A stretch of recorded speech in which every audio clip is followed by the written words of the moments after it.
ሰበር አሁን የገባም ተወዳጁ ድምጻዊ ቴዲ አፍሮ ሊሰጠው የነበረው ጋዜጣዊ መግለጫ ታገደም። ቴዲ አፍሮ የፊታችን ሐሙስ የሙዚቃ አልበሙን እንደሚያወጣ መግለጹ ይታወቃል። ኢትዮሪካ የተባለ አልበሙን ይሄ 18 ዘፈኖች ያዘውን አልበሙ ምክንያት በማድረግ ጥበብን አክሟል፣ ጥበብን አስታሟል፣ ጥበብን እዚህ አድርሷል። ስለዚህ ቴዲ የጥበብ ዶክተር ቢባል ትልቅ ጸጋ ትልቅ በረከት ነው፣ ይገባዋል ነው የምለው። እግዚአብሔር ይመስገን። እወድሃለሁ የልጆቼ አባት ተደግፈክ እንደወጣ ኪዳነ ምሕረት ደግፋ ወደ ቤት ተመለስክ። ሌላ ምንም የምለው ነገር የለም።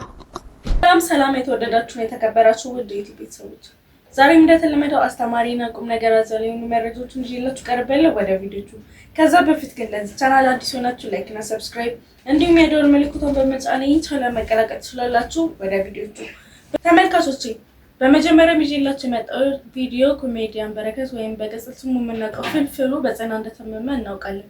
ስለዚህ ቪዲዮ ደግሞ አንዳንድ ነገሮችን ተከታትለን እንመለስ። የበሽታው ሚስጥርና ምን አይነት በሽታ እንደታመመ አንድ ዶክተር ስትናገር ነበር። ይሄን ቪዲዮ ተከታትለን እንመለስ። ፍልፍሉ ኮሜዲያን በረከት በቀለ ምን አይነት የጤና እክል ነበር ገጥሞት እናንተ ጋር የመጣው? አቶ በረከት እኛ ጋር የመጣው የደም መቋረጥ ስትሮክ አጋጥሞት ነው። ከኋላ ጭንቅላቱ ላይ የረጋ ደም ያው የደም ዝውውር ሲያቋርጥ ባለው ምልክቶች ነው የመጣው። የሚገርምሽ ወዲያው አልታወቀውም። አይ ቲንክ ማቅለሽለሽ፣ ማዞር ምናምን ነበረ፣ ግልጽ ያልሆኑ ምልክቶች ብዙም ፒክ አላደረገውም። ስለዚህ ዛሬ ሲመጣ እንግዲህ 3ኛ ቀን አሳልፎ ነው የመጣው፣ ወዲያው አልመጣም። በደም መቋረጥ ስትሮክ ወይም ኢስኬሚክ ስትሮክ በሚባለው ነው የመጣው። እንደው እንደ መነሻ ምክንያት የሚታወቅ ነገር ይኖራል? ምን አይነት አጋላጭ ሁኔታዎች ለእንዲህ አይነት ችግር ይዳርጋሉ የሚለው? እንግዲህ በጣም የተለመደው ምክንያት ደም ግፊት ነው። ደም ግፊት፣ ስኳር በሽታ፣ እነዚህ በጣም ኮመን የሆኑ የተለመዱ በውጭም እንደ ኢንተርናሽናልም እኛ ሀገርም የተለመዱ ምክንያቶች ናቸው። ሌሎች ደግሞ የልብ ምት መዛባት፣ ሲጋራ ማጨስ፣ አልኮል፣ ላይፍ ስታይላችን ጀነራል አለመንቀሳቀስ፣ ውፍረት መጨመር፣ እነዚህ እንግዲህ የተለመዱ ምክንያቶች ናቸው። አሁን እኛም እያወራን ነበረ፣ ዋሻው እንደ ቀረጻ ላይ ሆነው ነው ህመም ቀድሞም ሲመጣም ወደ ስራ እየታመመ ነበርና ብዙ ጊዜ ቤት ቢሆን ምናልባት በፍጥነትም ላይመጣ ይችላል። እስቲ አረፍ ልበልበት፣ ድካም ይሆናል፣ ምግብ እንደዚህ ይሆናል ብለን ቤት ውስጥ እናስቀምጣልና early ሳይኖች ወይም ቀደም አድርገን ማየት የሚገባን ምልክቶች አሉ። እንደው ራሳችን ላይ እናንተ ጋር ከዘገየን እንዳንመጣ ምን አይነት ምልክቶች ይታያሉ ቀድመው? እንግዲህ ጭንቅላታችን እንደ ማፕ እንደ ካርታ በዩ ምልክቱ ስትሮኩ በሚያልፍበት ቦታ ይለያያል። ለሁሉም ሰው አንድ አይነት ምልክት አይኖረውም። በጣም የተለመደውና ሚስ የማይደረገው ምልክት ያው በአንድ ሳይድ ፓራላይዝድ መሆን፣ አፋችን ወደ ጎን መጣመም፣ ከነርቮቹ አለመስራት ጋር ተያይዞ አፋችን መያዝ። ብዙ ሰው እነዚህን ሲያገኝ ያው ወዲያው ደንገጥ ስለሚል እንትን ይላል፣ ይመጣል። ስቲል ግን የምታስቢውን ያህል ደግሞ ቶሎ አይመጣም። ወይ ቅርብ ቦታ ይሄዳል፣ ወይ ደግሞ አሁን እንዳልሽው ትንሽ አመመው አረፍ ይበላል ይባላል። በጊዜ የሚመጣ ሰው የለም።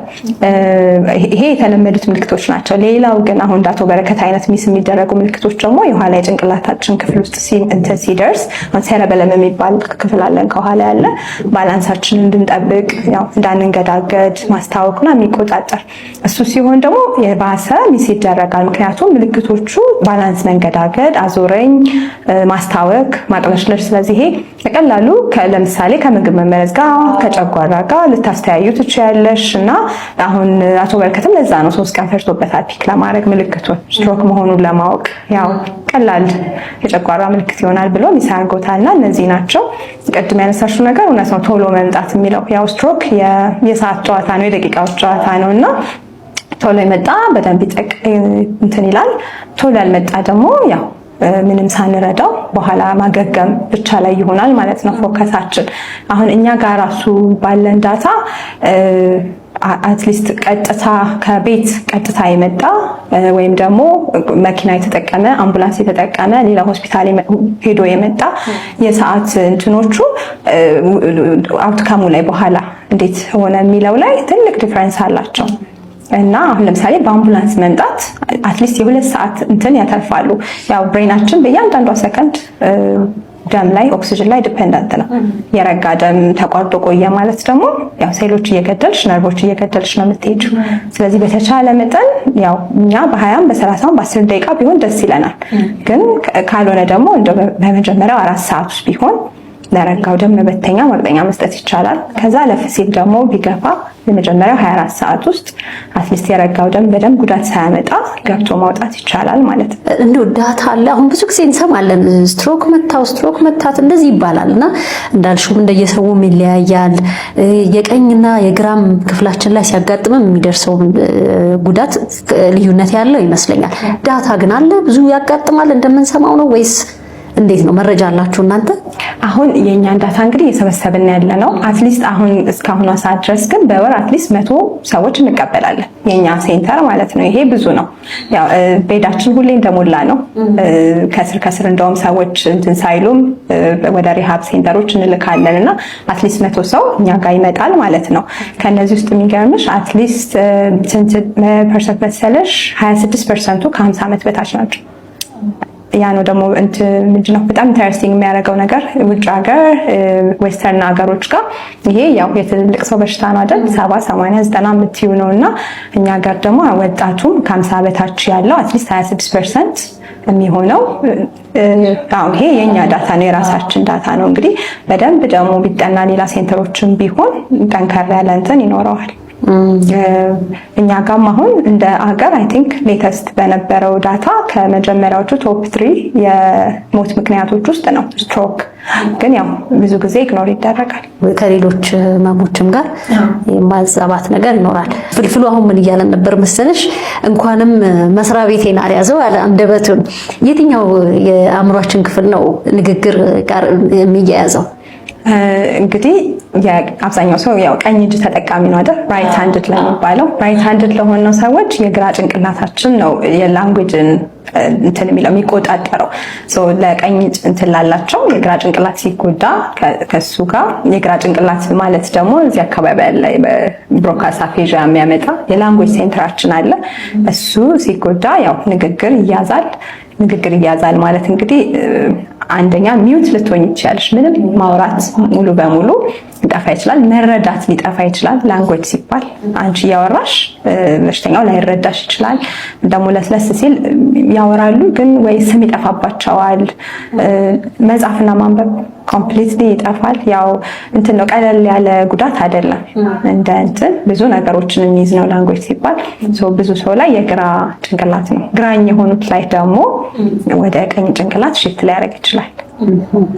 አሁን ምን አይነት ሕክምና ነው እየተደረገለት ያለው እንደው እንድናቀው ያህል? ይሄን እንግዲህ ሰዎችም የሚያልፉበት ስለሆነ ሰዎችም ሊያልፉ የሚችሉበት ሊሆን ስለሚችል እሱ እንግዲህ ደም ግፊት ነበረው። ደም ግፊትና ስኳር ብዙም ተዘናግቼበታለሁ ነው ያለው። እኛ ጋርም እንዳልኩሽ ለምሳሌ 80% የሚሆኑት የኛ በሽተኞች አትሊስት አንድ ሪስክ ፋክተር አላቸው፣ አንድ ችግር አለ። ተመልካቾች ቪዲዮ እንደተመለከታችሁት ነው። ሁላችሁም በጸሎታችሁ አግዙኝ እያለ ነው። እስኪ እናንተም በየሃይማኖቶቹ ጸሎት አድርጉለት። ፈጣሪ ማረኝ ያላችሁ ኮሜንት ላይ ጻፍ አድርጉልኝ። ወደ ቀጣይ ቪዲዮ እንሂድ። ተመልካቾች በመቀጠል ይዤላችሁ የመጣሁት ቪዲዮ ደግሞ ድምጻዊ ቴዲ አፍሮ በቅርቡ አርቲስት ቲቪ ላይ ኢንተርቪው ሊደረግለት እንደነበር ሁላችንም እናውቃለን። ይህም ሆኖ ግን ይህ ኢንተርቪው እንደቀረ ሁላችንም የምናውቀው ነገር ይሆናል። ስለዚህ ቪዲዮ ደግሞ አንዳንድ ነገሮችን ተከታትለን እንመለስ። የቀረበትን ምክንያቱም እናውቃለን በዛው። ነገ ማክሰኞ ሊሰጥ የነበረው የቴዲ አፍሮ ኢትዮሪካ አልበም ጋዜጣዊ መግለጫ በአብይ አህመድ ደህንነቶች እንዳይደረግ ተከልክሏል። ከመሸ የደረሰ መረጃ ነው። ልትገረም ትችላለህ። አብይ አህመድ ቴዲ አፍሮ እንደሚፈራው ኢየሱስን አይፈራው። እንግዲህ የቴዲ አፍሮ ኢትዮሪካ አልበም የፊታችን ሐሙስ ይለቀቃል። ከዛ በፊት የሚዲያ አጋር የሆነው አርቲስት ቲቪ አልበሙን በማስመልከት ጋዜጣዊ መግለጫ ነገ ማክሰኞ ይሰጣል ተብሎ ይጠበቅ ነበር ከቴዲ አፍሮ ማኔጅመንት አባላት ጋር። የአብይ አህመድ ደህንነቶች ዛሬ የአርቲስት ቲቪን ሂደው ማስጠንቀቂያ በመስጠት ነገ ምንም አይነት ጋዜጣዊ መግለጫ እንዳይደረግ አግደዋል። እሱ አይደለም የሚገርመው፣ ቴዲ አፍሮ አልበሙን ሊያወጣበት የነበረው የሰዋሰው መተግበሪያ ላይ ነበር። ይህንንም መተግበሪያ በማስገደር ትዕዛዝ በመስጠት ቴዲ አፍሮ አልበሙን እዛ ላይ እንዳይለቅ መተግበሪያውም ደግሞ ከቴዲ አፍሮ ጋር የገባውን ውል እንዲያፈርስ አድርገዋል። የዚህን ያክል ይፈሩታል ማለት ነው። የዚህን ያክል እስክርቢቶ ይዞ እንግዲህ የፊታችን ሐሙስ የቴዲ አፍሮ ኢትዮሪካ አልበም ይለቀቃል። አልበሙ ከመለቀቁ በፊት የአብይ አህመድ ደህንነቶችና የአብይ አህመድ የግል አክቲቪስቶች አልበሙን በማራከስ ላይ ተጠምደዋል። አልበሙ ላይ ይኖራሉ የተባሉ ትራኮችን በመተንተን የፈረሱ ቤቶችን የሚያሞግስ የፈረሰውን ፒያሳ የፈረሰውን ቄራ የሚያነሳ ነው እያሉ የድሮዋን ኢትዮጵያ የሞተችዋን ኢትዮጵያ የሚቀሰቅስ ነው እያሉ ካሁኑ ዘመቻ ጀምረውበታል። ዚስ ማች አብይ አህመድ በዚህን ያክል ደረጃ ይፈራዋል ቴዲ አፍሮ። አሁንም እርግጠኛ ማን ሆኖ ነገር ሐሙስ የሚለቀቀው አልበም ላይ ማክሰኞ ወይ ሮብ ሰው ጨፍጭፎ ሀገሪቷ በሐዘን ላይ ሆና እንግዲህ ቴዲ አፍሮ እንደለመደው ኤክስቴንድ እንዲያደርግ አልበሙን ሳይወጣ እንዲቀር ለማድረግ ሁሉ ጥረት እንደማያደርግ እርግጠኛ ልንሆን አንችልም። ተመልካቾች ቪዲዮ እንደተመለከታችሁት ነው። እስኪ እናንተስ ምን ትላላችሁ? በጉጉት ሲጠበቅ የነበረው አልበም ደግሞ ሐሙስ እንደሚወጣ ሁሉም ሰው ያውቃል። ይህን ቪዲዮ እንደተመለከታችሁት እናውቃለን። እስኪ ስለ ቪዲዮቹ የተሰማችሁን ሀሳብና አስተያየት ኮሜንት ላይ ጻፍ አድርጉልኝ። ወደ ቀጣይ ቪዲዮ እንሂድ።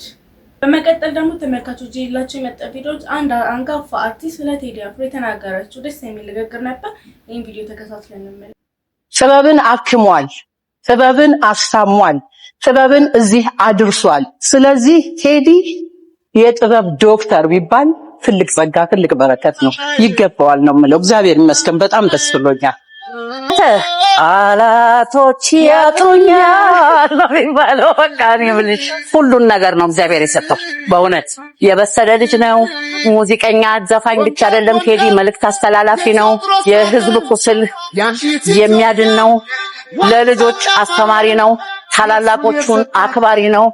ለብዙዎቻችን ከትውልድ ከብዙ ዘመን በኋላ የሚመጣ አንድ ስጦታ የሚሰጥ ልጅ ነው።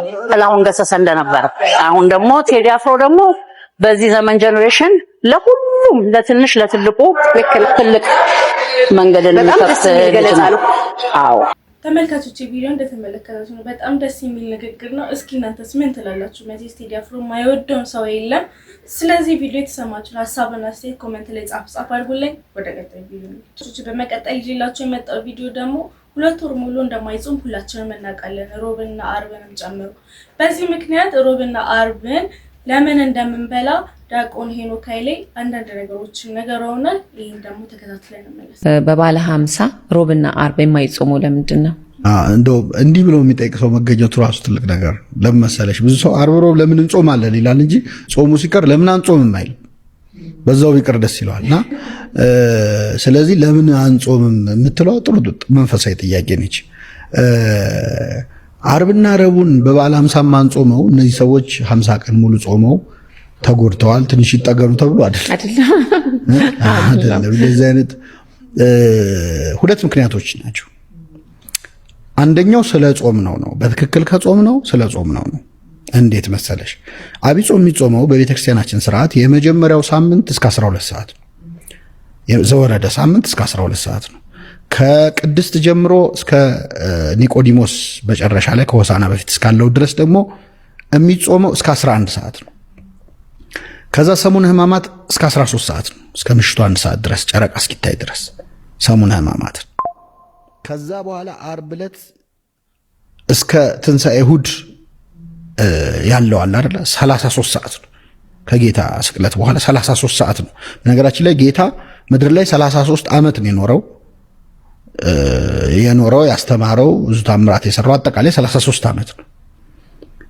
በሲኦል ላሉ ነፍሳት ደግሞ ከሞተ በኋላ ነፍሱ ከስጋው ከተለየች በኋላ በሲኦል ላሉ ነፍሳት 33 ሰዓት ሰብኮላቸው።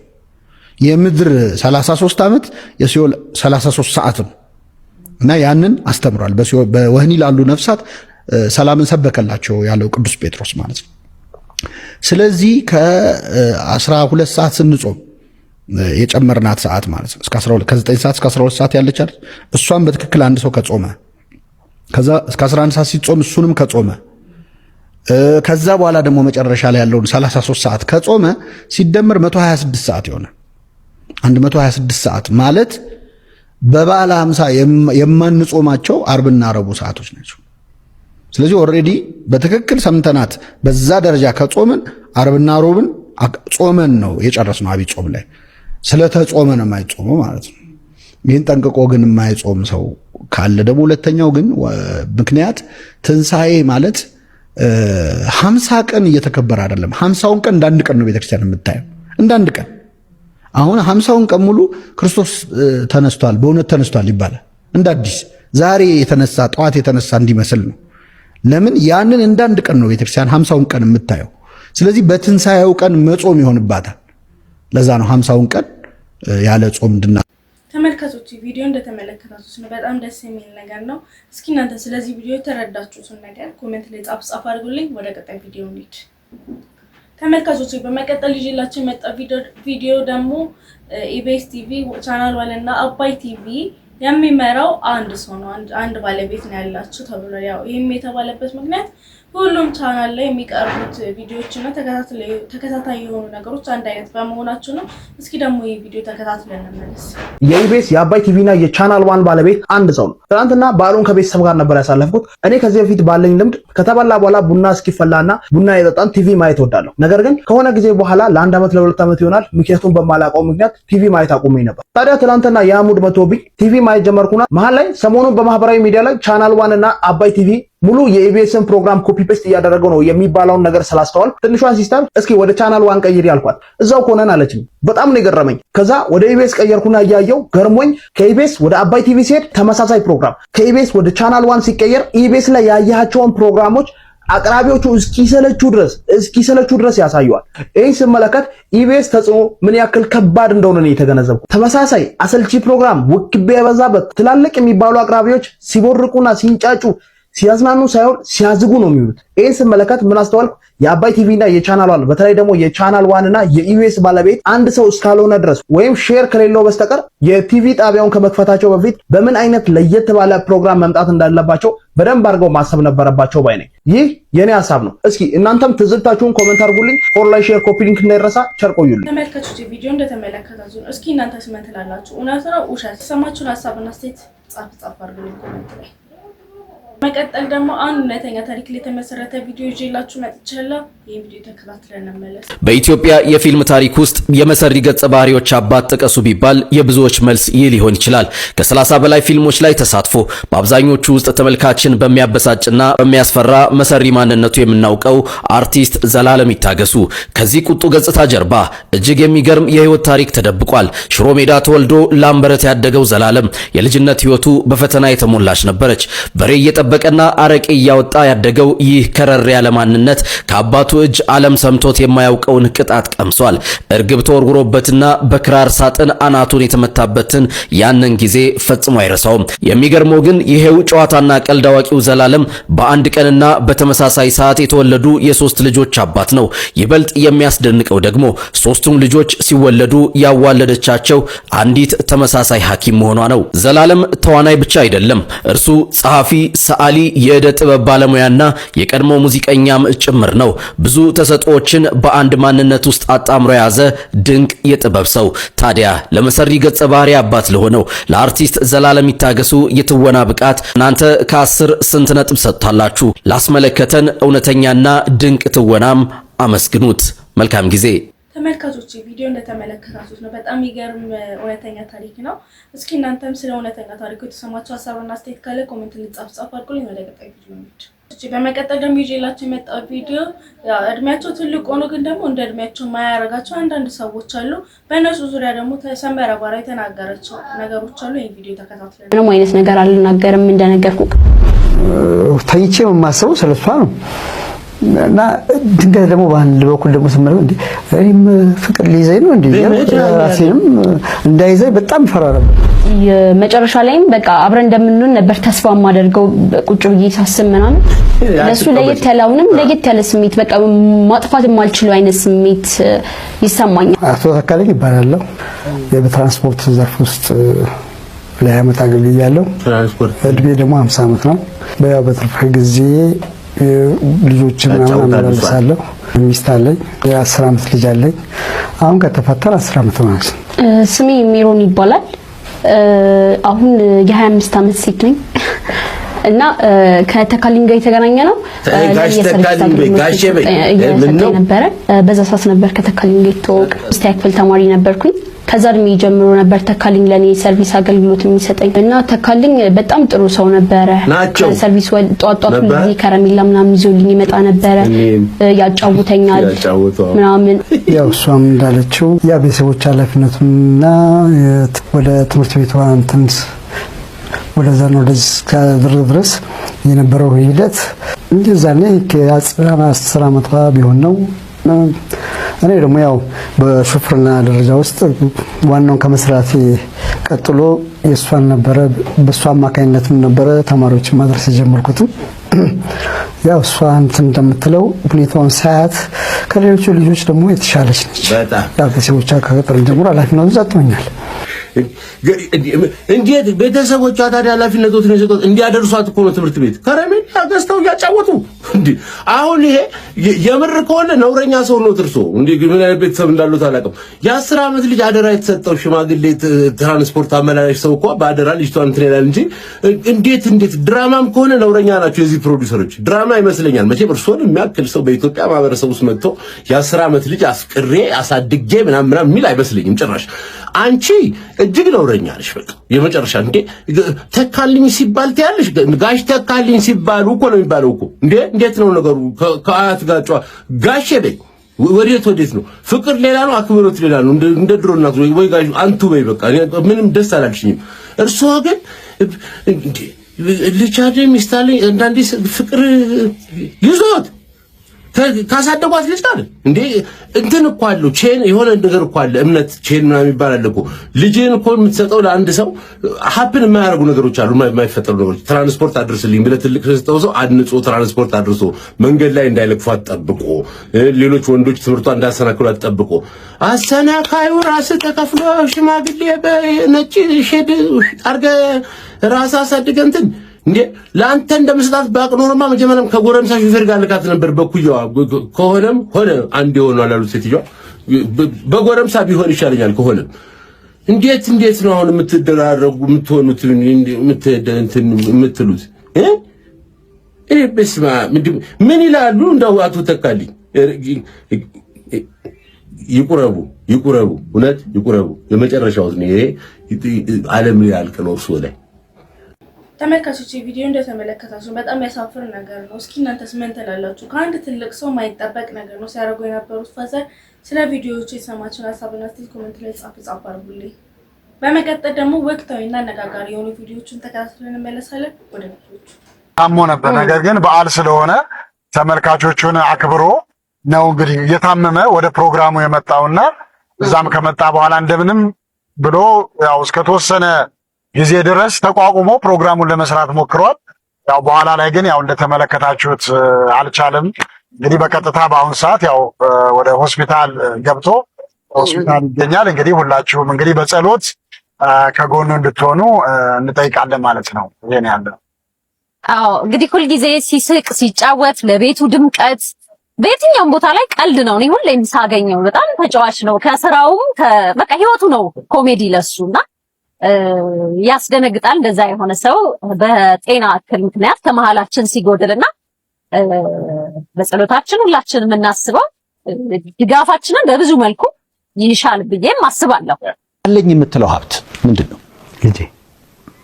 አዎ ልጄ። ያው በነገራችን ላይ ልጄን እያሳደግኳት አይደለም እያሳደገችኝ ነው። እኔ እንዴት ልጅ ስትወልድ ከብዙ ክፋቶች ከብዙ ይሄ ድሮ የምደፍራቸው ነገሮች ትቆጠባል።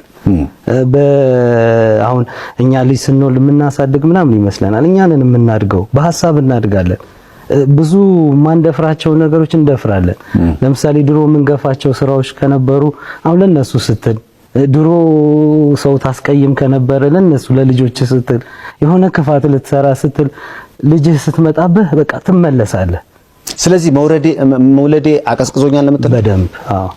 እንኳን ተፈጠረ ወይ እንኳን ተፈጠረች የምትላት ያው ልጄ ነው፣ ምንም ጥያቄ የለውም። ምን ነው ገርማል። ሰፊ አንድ ጨዋታ ልንገርህ።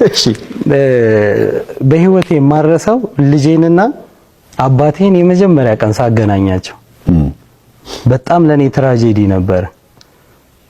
እንደዚህ አነሳትና እንደዚህ ይዞ እሷ አዲስ ሰው ነው ለሷ አያቷ ናቸው። አዎ ታለቅሳለች በጣም። እሱ ደግሞ በቃ እንባውን መቆጣጠር አቅቶት ያለቅሳል። ከዛ እንደዚህ እንትን ልላቸው ሄጄ እኔም ተቃቅፌ ማልቀስ ጀመርኩኝ ድንገት ማለት ነው።